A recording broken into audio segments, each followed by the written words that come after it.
আসসালামু আলাইকুম ওরহামতুল্লাহ। নবীন স্কুলে সবাইকে স্বাগতম। আমি মোহাম্মদ নাজমুল হোসেন। দেখো, আমাদের আজকের ভিডিওটি কিন্তু ট্যাগ কোশ্চেন শব্দের অর্থ কিন্তু প্রশ্ন জুড়ান পার্ট 2। ইতিপূর্বে কিন্তু আমরা পার্ট 1 দিয়ে দিয়েছি এবং সেটা কিভাবে প্র্যাকটিস করতে হয় সেটা কিন্তু দেখিয়েছি।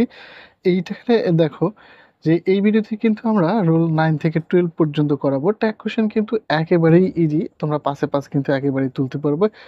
যারা এই ভিডিওটি দেখতেছো সরাসরি তারা কিন্তু প্রথম ভিডিওটি দেখে আসলে একেবারেই কিন্তু তোমাদের খুবই উপকার হবে। এখন দেখো যে এখানে কিন্তু আমরা করাবো কি, রুল 9 ইম্পারেটিভ সেন্টেন্সের আদেশ, নির্দেশ, অনুরোধ, নিষেধ ইত্যাদি মুড অনুসারে ট্যাগ কোশ্চেনে কিন্তু সাধারণত কি বসাতে পারো, উইল ইউ বসাতে পারো, উড ইউ বসাতে পারো, can you, can't you, could you, এগুলো সবই কিন্তু তুমি বসাইতে পারো। কিন্তু আমরা কিন্তু সবসময় যে বলে থাকি যে শুধুমাত্র একটা অপশানই ব্যবহার করবে, যে সবগুলোই ব্যবহার করা যায়। তো এক্ষেত্রে তুমি কি ব্যবহার করছো, শুধুমাত্র কিন্তু উইলেও, আমরা সব ক্ষেত্রে উইলেও ব্যবহার করি। তবে দেখো যে এই ক্ষেত্রে কিন্তু নেগেটিভ কিন্তু বাধ্যতামূলক নয়। আমরা কিন্তু যে বলেছি যে অবশ্যই অ্যাফার্মেটিভ থাকলে নেগেটিভ করতে হয়, নেগেটিভ থাকলে অ্যাফার্মেটিভ করতে হয়, কিন্তু এইখানে এসে আবার বলতেছি যে এইখানে কিন্তু তোমার অবশ্যই কি নেগেটিভ বাধ্যতামূলক নয়, তবে দিলেও ঠিক কোনো সমস্যা কিন্তু নেই। প্রথমেই দেখো যে ইম্পারেটিভ বাক্যগুলো কিভাবে চিনবে, যে প্রথমেই কিন্তু এটা ভার্ব দ্বারা শুরু হয়। গিভ মি এ পেন, যে তোমার কলমটি আমাকে দাও, তাহলে কিন্তু সরাসরি কি লিখবে, যে তুমি অ্যান্সারটা কিন্তু লিখে দেবে উইল ইউ, তাহলে কিন্তু অবশ্যই কিন্তু তুমি তোমার এসএসসি পরীক্ষায় 1-এ 1 কিন্তু তুলতে পারবে। লেট দেম প্লে ক্রিকেট, তাহলে সরাসরি কি লেট হলো ভার্ব দ্বারা শুরু হয়েছে, চলো যে ক্রিকেট খেলা যাক, তাহলে কিন্তু উইল ইউ সরাসরি কিন্তু তুমি 1 মার্ক পাবে। যে এইভাবে লিখে আসতে পারো। তবে দেখো যে পরবর্তী রুলে একটু লেট থাকলে যে কনফিউশনগুলো আছে সেটা আমি একটু দূর করতেছি। পরবর্তীতে সি নাম্বার দেখো, ডোন্ট মেক এ নয়েজ, এখানে দেখো নেগেটিভ ফর্মে রয়েছে যে কোলাহল, মানে কোলাহল করিও না, তাহলে কিন্তু এখানে কি করবো, আমরা সরাসরি কিন্তু উইল ইউ বসিয়ে দেবে। দেখো একেবারেই কিন্তু ইজি, নেগেটিভ ফর্মেও কিন্তু কোনো প্রয়োজন নাই, অ্যাফার্মেটিভ ফর্মেও কিন্তু নেগেটিভ করার প্রয়োজন নাই। এরপরে দেখো শাট আপ, মানে চিৎকার করা, তাইলে কিন্তু এখানেও কিন্তু আমি কি বসাইতে পারি, সরাসরি কিন্তু বসাইতে পারি উইল ইউ। এইভাবে যেখানেই ভার্ব দ্বারা শুরু হবে সেখানে কিন্তু তুমি একটা উইল ইউ বসিয়ে দিতে পারো। এছাড়াও তোমার ইচ্ছা যদি কোনো বই অ্যান্সার করার সময় দেখো যে ক্যান্ট ইউ, কুড ইউ আছে, সবই কিন্তু চলবে। তবে আমরা শিখাবো তোমাদেরকে, একটাই সাজেস্ট করবো যে তুমি শুধুমাত্র উইল ইউ বসিয়ে যাবে। এই নেগেটিভ বা অ্যাফার্মেটিভ এখানে কিছুই দেখার দরকার নাই। তাহলে অবশ্যই কিন্তু, এবং এই রুলটাও কিন্তু আমি বলে থাকি 100% যে এসএসসি পরীক্ষায় অবশ্যই এটা থেকে কিন্তু আসবে, অথবা বিভিন্ন জব চাকরি পরীক্ষায় কিন্তু এরকম একটা এমসিকিউ ছোট প্রশ্ন থাকতে পারে। এরপরে দেখো আমরা রুল 10 করাবো। দেখো রুল 10-এ রয়েছে যে লেট এর ব্যক্তিবাচক অবজেক্ট অর্থাৎ আস অথবা লেট অ্যাপোস্ট্রফি এস। আচ্ছা, এখানে কিন্তু আমরা ইতিপূর্বে কিন্তু একটা ভিডিওতে দেখেছিলাম যে শর্ট ফর্ম থাকলে সেটা সাধারণত ইজ বুঝায়, কিন্তু এখানে দেখো যে এখানে কিন্তু দেখো যে এস, অ্যাপোস্ট্রফি এস থাকলে ইজ কখনোই না। কারণ কি, যে ভার্বের পর ভার্ব বসে না, লেট কিন্তু নিজেই একটা ভার্ব, তাহলে অবশ্যই এখানে একটা অবজেক্ট মনে করো। তাহলে দেখো এটা প্রপোজাল বা সাজেশন বোঝায়, এক্ষেত্রে ট্যাগ কোশ্চেনে অবশ্যই কি বসাবো, শ্যাল উই বসাবো। যেমন ধরো let apostrophe s have a picnic, চলো বনভোজনে যাওয়া যাক, তাহলে কিন্তু কি করবে, লেট থাকলে সরাসরি লেট অ্যাপোস্ট্রফি এস থাকলে শ্যাল উই বসিয়ে দেবে। একেবারে আজ থেকে কি বসলো, উই বসলো। এরপর দেখো let us go go out for a walk, চলো একটু হাঁটা যাক, তাহলে কি বসাবে, সরাসরি কিন্তু শ্যাল উই বসাবে। একেবারে চোখ বুজে থেকে, ইতিপূর্বে কিন্তু আমরা লেট দেম থাকলেও কিন্তু উইল ইউ বসিয়েছি, যে ওটা ইম্পারেটিভ বাক্য এসে নিয়েছে। আর এখানে কিন্তু দেখো লেটের পরে অ্যাপোস্ট্রফি এস যে আসই রয়েছে। এছাড়াও তুমি দেখো যে আমরা একটু নোট লিখেছি যে লেট মি থাকলে শ্যাল আই লিখতে পারো, লেট হার্ট থাকলে শ্যাল শি লিখতে পারো, লেট হিম থাকলে শ্যাল হি লিখতে পারো, লেট করিম, করিমের প্রোনাউন হি, শ্যাল হি লিখতে পারো। তাইলে দেখো এইভাবে কিন্তু তুমি অ্যান্সারগুলো করে আসতে পারো। আর আস বা অ্যাপোস্ট্রফি এস থাকলে চোখ বুজে থেকে শ্যালই, যে এটা থেকেও কিন্তু মাঝে পরীক্ষায় কিন্তু 100% যে একটা কিন্তু দেখা যায় যে যেই রুলগুলো খুবই ইম্পর্টেন্ট সেগুলো কিন্তু আমি তোমাদেরকে বলে দিচ্ছি।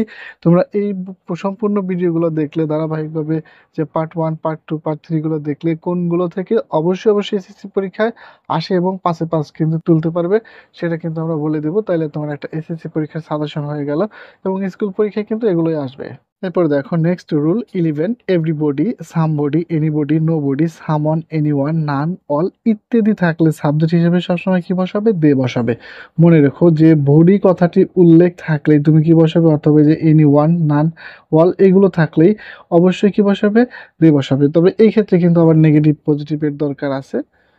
তবে এই ক্ষেত্রে কিন্তু আবার নেগেটিভ এবং অ্যাফার্মেটিভ এর দরকার আছে। শুধুমাত্র ইম্পারেটিভ বাক্যের ক্ষেত্রে সেটা বাধ্যতামূলক নয়। তাছাড়া সব ক্ষেত্রেই কিন্তু দেখো নোবডি কল্ড মি, কেউ আমাকে ডাকে না।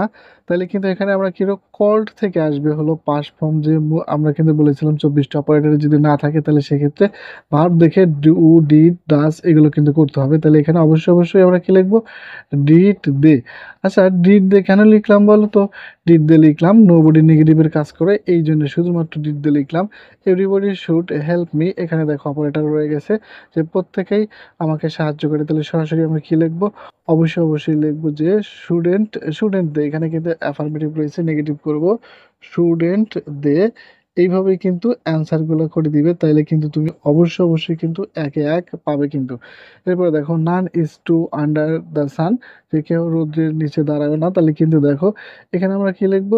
এখানে কিন্তু নান কিন্তু নেগেটিভের কাজ করে, এবং নান থাকলে কি লিখতে হয়? তাহলে দে লিখতে হয়। তাহলে এখানে কিন্তু আমাদের অবশ্যই নেগেটিভ করার কোনো প্রয়োজন নেই। এরপরে দেখো every mother loves her child. আচ্ছা, তোমাদের একটা কথা বলি যে দেখো এভরি মাদার এটা থাকার কারণে কি হবে? অবশ্যই দে হবে। তাহলে লাভস থাকলে কি বসাইতে পারো তোমরা? অবশ্যই মনে করতে পারো যে তোমরা ডাজ বসাবে, কিন্তু না। দেখো ভার্ব প্লুরাল, তাই কিন্তু আমাকে কি লেখা লাগবে? অবশ্যই এখানে ডন্ট লিখতে হবে, যে আসলে দের সাথে কিন্তু কি হয় না, দাস হয় না, এই জন্য আমরা কি দিলাম? তাহলে ডন্ট দে, যে এমন কোনো মা নেই যে every mother loves her child, প্রত্যেক মা শিশুকে ভালোবাসে, অর্থাৎ তাই নয় কি? অথবা এমন কোনো মা নেই যে শিশুকে ভালোবাসে না। এরপর দেখো নেইদার, নেইদারের কিন্তু নেইদার থাকলেও কি হয়? দে হয়, এবং নেইদার নেগেটিভের কাজ করে। তাহলে কিন্তু আমরা কি লিখতে পারি এখানে? দেখো কমপ্লেইন্ট মূল ভার্ব রয়েছে, তাহলে কিন্তু ডিড দে লিখে দিতে পারি। দেখো ডিড দে, এইভাবে কিন্তু অ্যান্সারটা করবে। তবে এখানে দেখো বিশেষ কিছু রুল, যে এখানে কিন্তু রুল আলাদা করা আছে, নেইদার থাকলে দে আমরা একেবারে করে দিলাম। যে আশা করি তোমরা রুল নাম্বার 11 থেকে যদি এরকম জাতীয় কোনো প্রশ্ন হয়, কোশ্চেন হয়, তাহলে কিন্তু তোমরা অবশ্যই উত্তর করতে পারবে। দেখো এর পরবর্তীতে আমরা রুল 12 পড়াবো। দেখো রুল 12 এ রয়েছে যে এনিথিং, সামথিং, এভরিথিং এবং নাথিং বাক্যের মধ্যে যদি ব্যবহৃত হয়, এটা কিন্তু মধ্যে ব্যবহৃত হয়, তাহলে সেক্ষেত্রে ট্যাগ কোশ্চেনে কি বসে? অবশ্যই কিন্তু একটা ইট বসে। দেখো এই যে যদি থিং কথাটি যুক্ত থাকে তাহলে মনে করবে, আর বডি কথাটি দিয়ে থাকে, এটা থাকলে ইট বসে। এনিথিং উইল ডু, তাহলে এনিথিং আছে কি আছে এখানে? কিন্তু উইল আছে, তাহলে উইন্টের জন্য কি লিখবো আমরা? কিন্তু অবশ্যই জানি, তাহলে কিন্তু ওন্ট ইট এইভাবে লিখে দেবো, অ্যান্সারটি হয়ে গেল। এরপরে দেখো something is better than nothing, এটা কিন্তু একটা ট্রান্সলেশন, যে নাইমা মারছে কানা বাবা ভালো, তাহলে কিন্তু আমি কি লিখবো? ইজ রয়েছে, তাহলে অবশ্যই ইজেন্ট ইট এইভাবে কিন্তু লিখে দিলে 1 মার্ক কিন্তু পেয়ে যাবে। এরপর দেখো নাথিং ক্যান কোয়ার ও ইউ, যে তুমি কোনো কিছুর জন্য উদ্বিগ্ন হয় না, তাহলে এখানে কি রয়েছে? ক্যান, তাহলে অবশ্যই দেখো নাথিং নেগেটিভের কাজ করে, এই জন্য আমরা কি লিখবো? ক্যান ইট। একেবারে কিন্তু ইজি ছিল, যে এইটার মাধ্যমে দেখো এটাও কিন্তু ইম্পর্টেন্ট, মাঝে কিন্তু পরীক্ষায় থেকে থাকে। তাহলে অবশ্যই যে আজকের ভিডিওতে যে কটা রুল করলাম সে কটা রুল থেকে কিন্তু প্রায় যে 2টা প্রশ্ন অথবা 3টা প্রশ্ন কিন্তু অবশ্যই তোমরা পাবে। দেখো ভিডিও শেষে কিছু কথা বলি, যে এই ক্ষুদ্র প্রচেষ্টা যারা নবম শ্রেণীতে এবং যারা সারা বছর এসএসসি পরীক্ষা দিবে, পড়াশোনা করে না, তাদের জন্য তোমরা একটু আমাকে কমেন্টে লিখবে তোমাদের আর কি প্রয়োজন। তোমরা যারা মুখস্থ বিদ্যায় পারদর্শী না, যে তোমরা ফ্রি হ্যান্ড রাইটিং লিখতে চাও, তোমরা কিন্তু আমার এই চ্যানেলের প্লে লিস্টে গেলে যে রাইটিং পার্ট রয়েছে সেখানে কিন্তু সকল ধরনের যে প্যারাগ্রাফ রচনা, এছাড়া রয়েছে তোমার CV, email, letter, application, dialogue লেখার ফ্রি, একটার মাধ্যমে তুমি 100, 1000 এরকম লিখতে পারবে। সেই ভিডিওগুলো কিন্তু দেখে আসতে পারো। পরবর্তী ভিডিওগুলো পেতে সাবস্ক্রাইব করে আমাদের সাথে থাকো। আল্লাহ হাফেজ।